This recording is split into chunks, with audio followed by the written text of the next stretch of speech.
what we want to accomplish today is to complete our teaching that we started this past Sabbath regarding the Black Father's plague. And not so much that we'll be teaching further than we've done. We do want to outline and undergird our statements with some biblical verses that we all might be comfortable, especially those who are not fully aware of this ministry as much as those of us who've been around for a while or even been around the church for a while. I want to try to give some more verses to help you get comfortable with that prospect. But also, we want to be able to give some outlines on how we are to proceed, since this is an understanding and a biblical mandate and a word that God has given unto us that we are to execute. So the completion of the Black Father's plague teaching today would call us to verses in the book of Deuteronomy chapter 28. And I want us to go there for just a moment and especially in light of the verses that we were able to use last week from Luke's gospel and Matthew's gospel, where we were clear that God says, if you bless someone and they get crazy on you, take your blessings back. Just take the blessings right back. And if the house that you put peace on, if the peace is not worthy, if the people are not worthy, then take the peace back. So we were able to talk about that, and we looked at, examined what is happening to the black man, the black race. We've gone over the stats. If you look at the killings in Chicago, the ones in Los Angeles, the ones that take place here, and every place else, and every place that black people gather, where there's more than 500 black people, it's a ghetto no matter what it was prior to that. It becomes a ghetto because of the level of understanding. We look at the loss of economics when we look at the fact that the black man has the lowest net worth of any people on the planet in terms of what he owns, his stocks, his bonds, his insurance, his property. He has the lowest net worth. If he owns anything, it's either a pair of sneakers or a Cadillac. But property, homes, investments, businesses, he owns none of them. So his net worth, were you to liquidate the black man, you'll come up with very little of anything at all.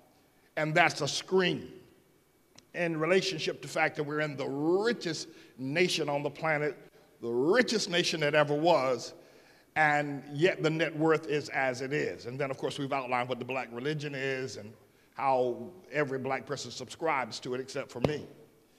But I want to read some verses from Deuteronomy to undergird the strength of my prayers and this word that God is sending through me to you. I want to undergird it with some readings from the book of Deuteronomy, chapter 28. And let's start at verse 15. It says, "But it shall come to pass, if thou wilt not hearken unto the voice of the Lord thy God, to observe to do all his commandments and his statutes, which I command thee this day, that all these curses shall come upon thee and overtake thee." Now, when we began to read the curses, and there's a whole lot of them here, we began to read the curses. We need to understand that Moses is saying to the people, you don't do what God says, then this is what God prays and God will enact, God will manifest, God will make happen in your life. We need to understand this is coming from the Lord. And we need to understand it in light of the fact that people will choose to do what they want to do, and the way you bring them into God's will, or if they choose other than God's will, then this will be the result. Now, we made some statements about how you need to respond to the words that God sent last week, and how you need to respond to those people in your homes and in your families, those that you are supportive of. You need to understand what is your appropriate response biblically as God is speaking.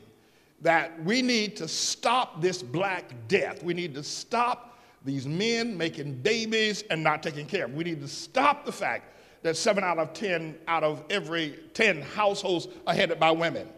And 8 out of every 10 children born in America that are black today are born without the marriage covenant, nor the father giving a child the name. We ought to stop it.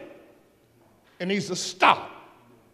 And anybody who stands against it, here is what God wants to happen to you. Cursed shall thou be in the city, and cursed shall thou be in the field. Cursed shall be thy basket and thy store. Cursed shall be the fruit of thy body, and the fruit of thy land, and the increase of thy kind, and the flocks of thy sheep. Cursed shall be thou when thou comest in, and cursed shalt thou be when thou goest out. The Lord shall send upon thee cursings, vexation, and rebuke. And in all that thou settest thine hand on for to do, until thou be destroyed, and until thou perish quickly, because of the wickedness of the doings whereby thou hast forsaken me, saith the Lord. Now, this chapter continues for quite a few more verses. I'd like to read verse 45 through 47, and you can, because it leaves the definition and the way in which God outlines these curses leaves absolutely nothing to prosper in your life.